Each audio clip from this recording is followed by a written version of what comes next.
Friends, প্রতিদিনের মতো আজকেও রান্নাঘরে এখানে ব্রেড শেকছি, স্নান পুজো কমপ্লিট। আর এখানে ভাত বসিয়ে দিয়েছি, আর এখানে দুটো ব্রেড শেকা হয়ে গেছে, চায়ের জল নিয়ে নিয়েছি, চা করব। আর এখানে হচ্ছে পিঙ্কি রানী, কি করছিস? সবজি ধুচ্ছি। সবজি ধুচ্ছিস না, লাল আলু ধুচ্ছিস। ওই লাল আলু সবজির মধ্যেই পড়ে। যাই হোক, তো ওটা আজকে পিঠে বানাবো। তো ওটা লাল আলুর পিঠে দারুণ লাগে খেতে। তো আগামীকাল তো সরস্বতী পুজো, সবার কি কি প্ল্যান?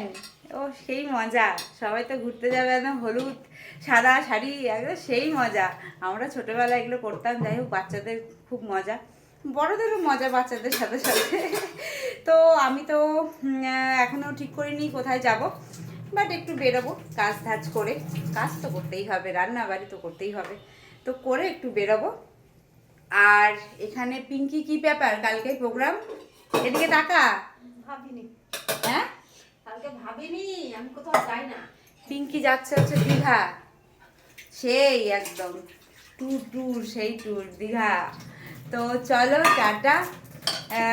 তোমাদের কার কি রান্না হচ্ছে অবশ্যই আমাকে কমেন্ট করো। টাটা।